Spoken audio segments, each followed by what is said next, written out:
안녕하세요. 책 읽어주는 책방지기입니다. 오늘 낭독해드릴 책을 소개해드리겠습니다. 제목 걱정이 많아서 걱정인 당신에게 지은이 한창욱 출판사 정민미디어입니다. 좋아요, 구독, 알림 설정은 저에게 힘이 됩니다. 지금부터 시작하겠습니다.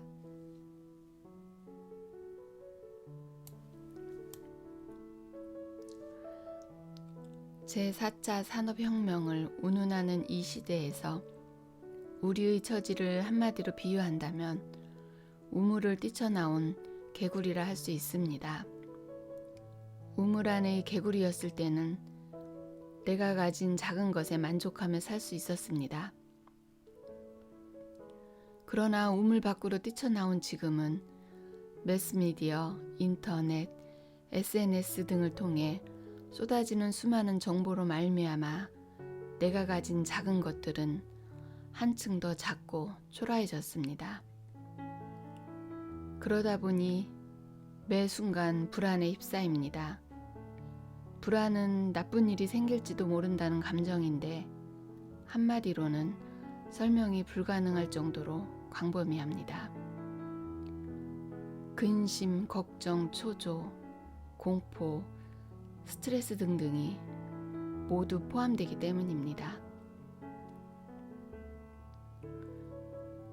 처음에는 별것 아니던 불안이 점점 깊어져서 일상생활이 어려울 정도가 되면 불안장애라고 하여 정신과 치료를 받아야 합니다.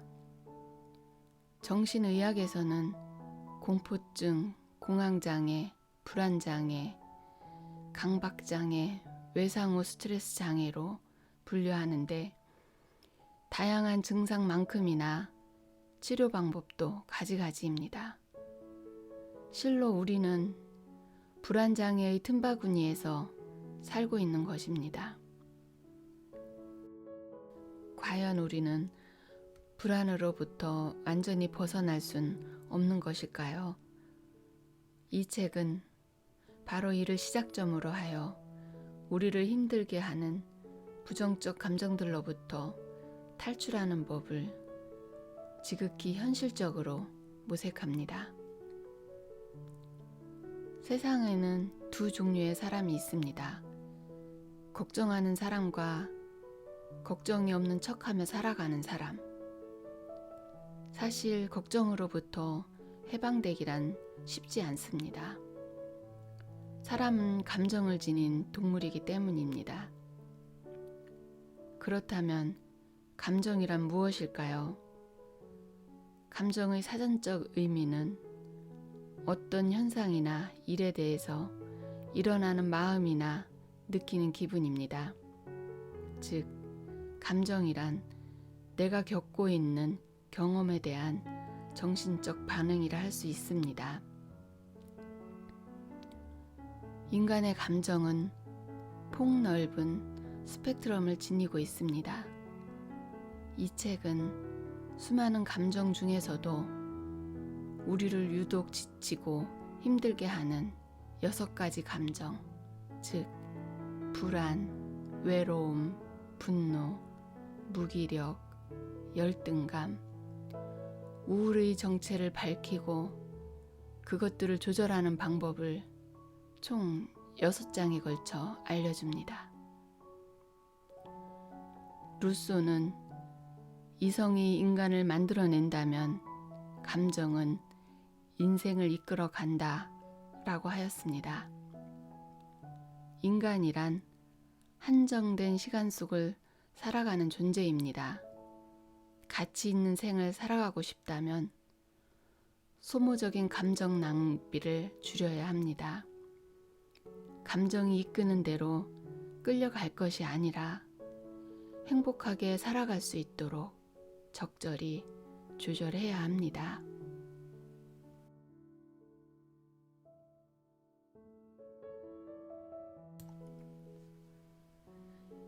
책의 본문 중에서 나만의 인생 살아가기 열등감으로 인생을 바꾼 사람들. 직업을 바꿀 수 없다면 마인드를 바꾸자를 읽어드리겠습니다.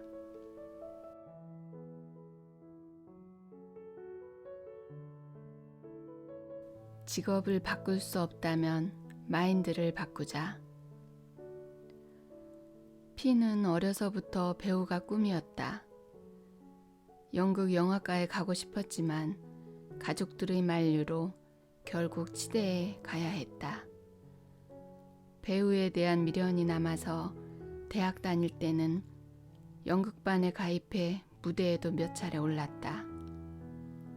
졸업 후 지인의 병원에서 3년 남짓 일을 배운 뒤 개원했다. 개원한 지 3년째 접어들자 차트가 늘어나면서 들쑥날쑥하던 수입이 안정권에 들어갔다. 그러자 때마침 배우로서 성공한 친구의 소식이 들려왔고 자꾸만 가지 못한 길이 생각났다. 나이 먹고 후회하기 전에 지금이라도 배우의 길로 들어서고 싶었다. 하지만 아내와 한창 크고 있는 아이들을 생각하면 그 또한 욕심이었다.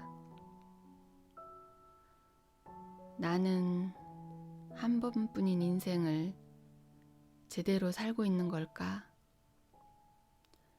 그는 요즘 틈만 나면 멍 때리기 일수다. 진료가 끝난 뒤에도 병원에 혼자 남아서 멍하니 창밖을 보다가 10시가 다 되어서야 귀가한다. 뭘 해도 신나지 않았다. 매사에 무력하다 보니 아이들의 재롱마저도 귀찮았다. 하고 싶은 일을 하며 살아라. 하고 싶은 일만 하며 살아도 허망하도록 짧은 게 인생이다. 강연회에 가면 쉽게 들을 수 있는 말이다.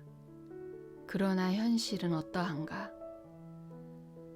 자신이 꿈꾸는 삶을 살아가는 사람은 많지 않다.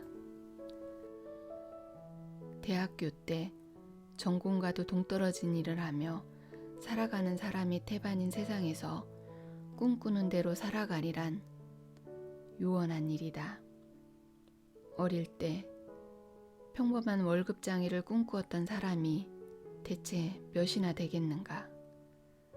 하지만 그렇다고 해서 꿈꾸는 대로 살아가는 사람이 없는 것은 아니다.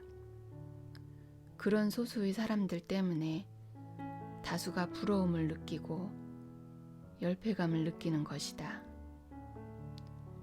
사실 꿈이라는 것은 환경이 바뀌면 따라서 바뀌어야 정상이다. 그래야만 꼭두각시 인생이 아닌 나의 인생을 살아갈 수 있다. 배우가 꿈이었지만 치과 의사가 되었다면 치과 의사가 꿀 수 있는 꿈을 꾸면 된다.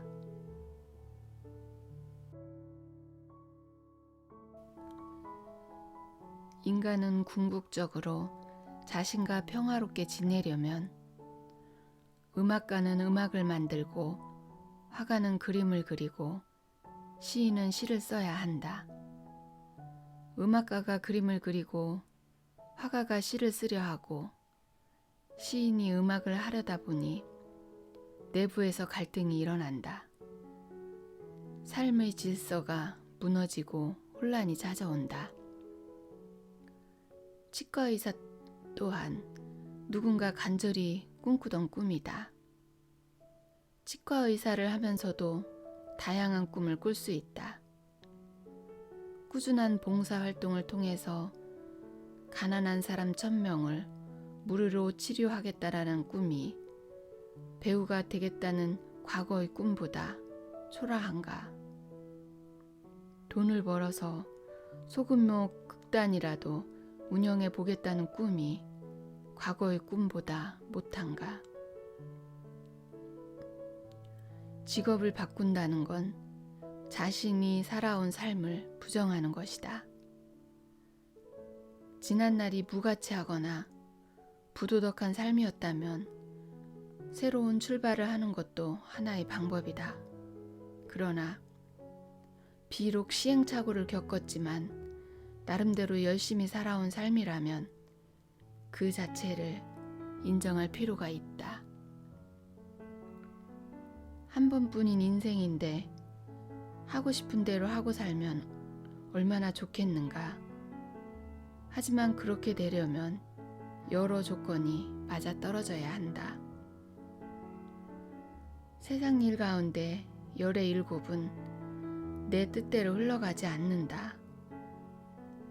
세상이 공평하지 않다는 사실과 세상은 내 뜻대로 흘러가지 않는다는 사실을 인정해야 한다.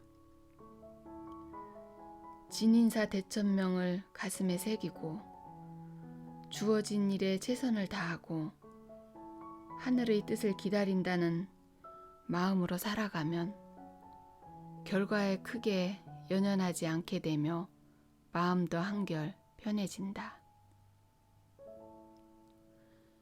현실적으로 직업을 바꿀 수 없는 환경이라면 마인드 자체를 바꿔야 한다. 인간은 누구나 머릿속에 이상의 나를 갖고 있다. 현실의 나보다 잘생겼고 여러모로 뛰어나며 성격도 좋다. 우리는 모두 이상의 나와 가까워지도록 노력하고 그런 과정을 통해 인간적으로 성숙해지기도 한다. 그러나 이상의 나와 현실의 나 사이에 간격이 지나치게 벌어지면 우울증, 열등 콤플렉스, 무기력 등과 같은 문제점이 발생한다. 언제까지 꿈만 먹고 살 수는 없는 법이다. 현실적으로 이상의 나를 수용할 수 없는 상황이라면 마인드 자체를 바꾸자. 좀 더 접근 가능한 이상의 나를 세워보자.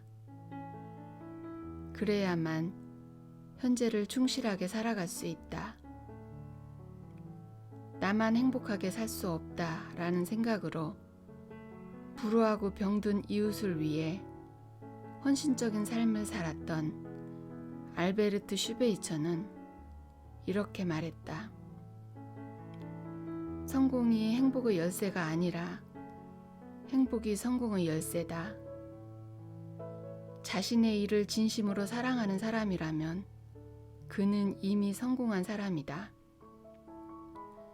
가장 행복한 사람으로 찬양받을 만한 사람은 가장 많은 사람을 행복하게 해준 사람이다. 여기저기 기웃거리지 말고 눈앞에 놓여있는 자신의 일을 사랑하자. 그 안에 그토록 찾아 헤매는 행복이 깃들어 있다.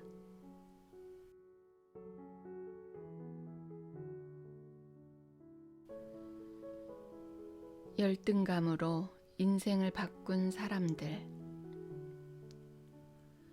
21살, 한창 아름다운 꿈을 꾸어야 할 나이에 루게릭병을 진단받은 스티븐 호킹. 근육은 퇴화하면서 수축하고 호흡곤란과 언어 장애에 시달리면서도 그는 평생을 우주와 양자 중력 연구에 전념했고 놀라운 성과를 냈다. 스티븐 호킹 외에도 신체적 열등감을 극복한 인물은 헤아릴 수 없이 많다. 흉노에게 포로가 된 장수를 찬양했다는 이유로 궁형에 처해져 거세당하는 수모를 당하고도 무려 70건에 달하는 사기를 쓴 사마천. 말더듬이에다 신체마저 허약했지만 위대한 웅변가이자 정치가로 거듭난 데모스테네스. 소아마비임에도 세 차례나 미국의 대통령을 지냈던 프랭클린 루즈벨트. 어렸을 때 열병으로 시력과 청력을 잃었지만 장애인을 위한 사회운동가로 세계인의 존경과 찬사를 받은 헬렌 켈러. 고작 160cm의 단신임에도 불구하고 NBA 선수로 명성을 날렸던 타이룬 보그스. 정상인도 해내기 어려운 일들을 신체적 핸디캡을 극복하고 일어난 사람들을 보면 삶이 아무리 어렵게 보여도 거기에는 무엇인가 할 수 있는 일이 있고 성공할 게 있다라는 스티븐 호킹의 말이 결코 빈말이 아님을 알 수 있다. 인생은 한편의 성장 소설이다. 산이 높으면 계곡이 깊듯이 위대한 인물들은 시련 또한 혹독하다. 초년이나 청년기에 시련이 없었던 사람은 인생 반전을 위한 특별한 노력을 기울이지 않는다.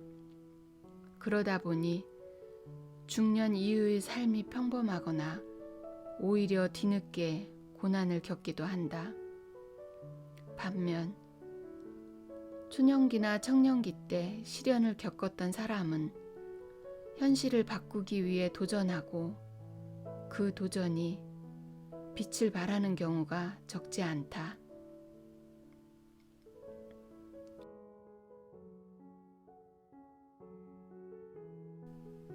에릭 웨이언 메이어라는 소년이 있었다. 그는 13살 때 망막박리증이라는 유전병으로 시력을 완전히 잃었다. 앞이 안 보이자 그는 자신을 열등감에 빠뜨린 시각장애인의 한계가 궁금했다. 그는 비록 시각장애인이었지만 할 수 있는 모든 것에 도전했다.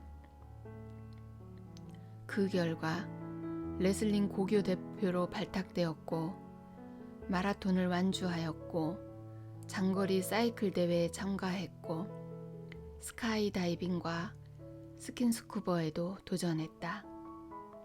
그러던 중 장애인을 위한 암벽 등반 레포츠 센터에서 등반과 인연을 맺은 뒤 16살부터 등반가의 길을 걷는다. 세계 7대륙 최고봉에 오르겠다는 목표를 세운 그는 32세 때인 2001년 5월 아시아 최고봉이자 세계 최고봉인 에베레스트 등정에 성공하였다. 북아메리카의 맥킨리, 남아메리카의 아콘카과 아프리카의 킬리만자로, 남극의 빈신 메시프에 이은 쾌거였다. 시각장애인으로서 최초로 에베레스트 등정에 성공한 그는 인터뷰에서 이렇게 말했다. 사람이면 누구나 넘어야 할 마음의 산을 갖고 있다. 앞이 보이지 않는다는 것은 분명 장애지만 난 이겨냈다. 하지만 마음의 장애를 이기지 못하고 방황하는 사람들이 의외로 많다. 인생의 걸림돌은 외부적인 것이 아니라 당신 마음속에 들어있다. 무엇이 자신의 성공을 가로막고 있는지 가장 잘 알고 있는 사람은 바로 당신이다. 열등감은 전 세계인의 95%가 갖고 있을 정도로 보편적인 감정이다. 아주 특별한 사람이 아니라면 모두가 갖고 있는 감정이라고 보아도 무방하다. 문제는 이 열등감이라는 연료를 어떻게 사용하느냐에 달려 있다. 성장의 밑거름으로 삼을 것인지 자학과 좌절의 연료로 사용할 것인지에 따라서 인생이 완전히 바뀐다. 열등감, 당신은 그것을 어떻게 사용하고 있는가?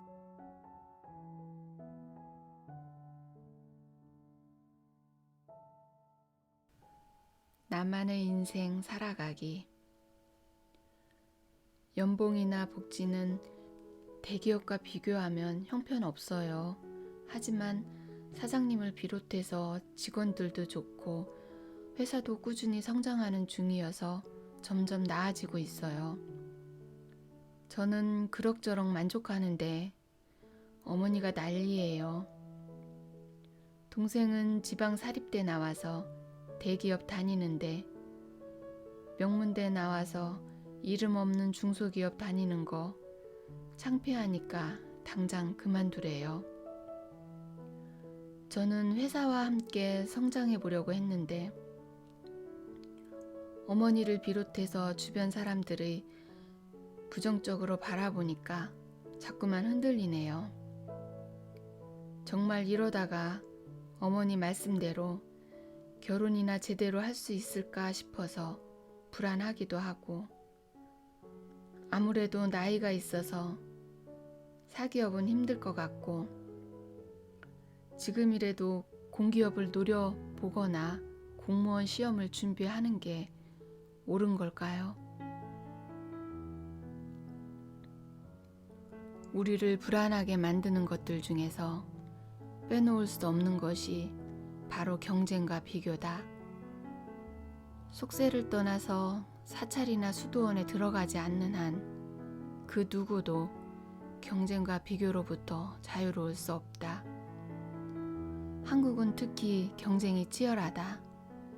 많은 사람이 달려들지만 성적이든 지위이든 간에 타인에게 인정받을 수 있는 윗자리가 얼마 안 되다 보니 학창시절은 물론이고 사회에 나와서도 치열하게 경쟁한다.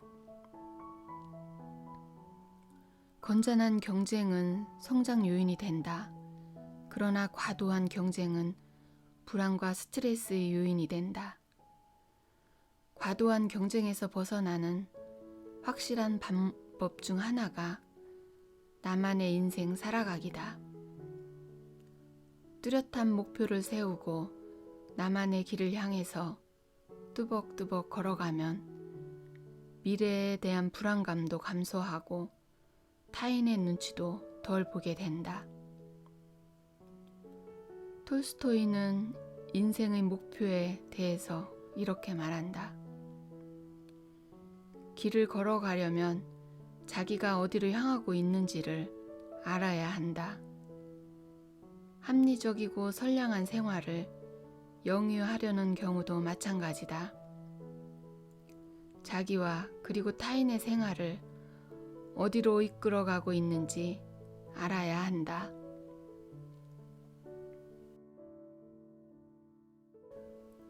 불안은 목표가 없거나 방향을 잃은 사람의 마음속에 깃들기 쉽다. 나만의 목표를 향해서 뚜벅뚜벅 걸어가는 사람은 마음이 평온하다. 주변 사람이 잘 돼도 부러워할지언정 시기하거나 질투하지 않는다. 나 또한 잘 되리라는 것을 믿기 때문에 오히려 분발의 계기로 삼는다. 일찍부터 인생의 목표를 갖고 살면 좋지만 인생이란 내 뜻대로 흘러가지 않는다. 성인이 되는 사이에 꿈도 신압으로 사라져버리고 아무 목표도 없이 바람에 이리저리 흔들리는 갈대처럼 되는 대로 인생을 살아가는 사람이 태반이다.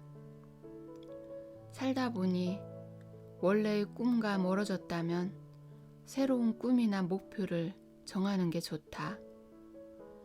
거창해도 좋지만 딱히 거창하지 않아도 괜찮다. 단지 방향을 정해서 멈추지 않고 꾸준히 걸어갈 수 있을 정도면 충분하다.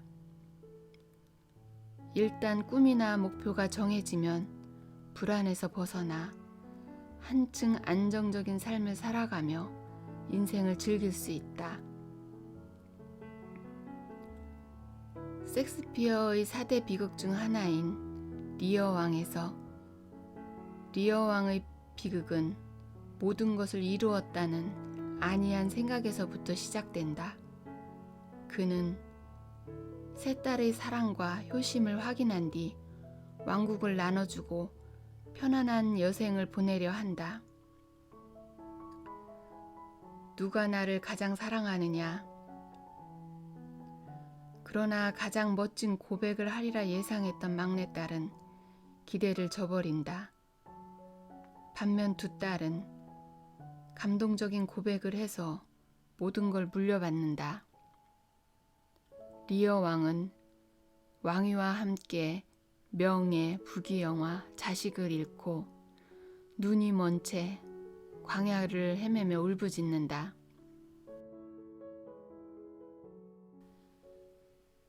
내가 누구인지 나에게 말해 줄 수 있는 자는 누구인가? 비틀즈의 멤버이자 반전운동가이기도 했던 존 레논은 마치 그의 대답이라도 하듯이 이렇게 말한다. 당신이 누구인지 무엇인지 말해줄 사람은 필요 없다. 당신은 그냥 당신 자신일 뿐이다. 나무도 성장이 멈추면 베어질 일만 남듯이 인간의 비극 역시 성장이 멈출 때 시작된다. 생명이 붙어 있는 한 멈춰 서지 말고 계속 길을 가야 한다. 새들도 자신만의 비행을 하지 않는가? 비록 독수리의 비행이 멋있다 하더라도 참새가 독수리처럼 날지는 않는다.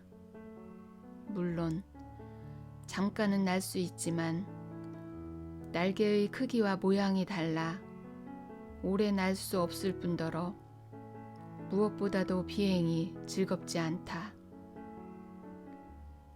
나이가 몇 살이든 성공 혹은 실패와 상관없이 주관을 갖고 계속 나만의 인생을 살아가야 한다. 사실 그것만큼 가치 있고 멋있는 삶이 어디 있겠는가?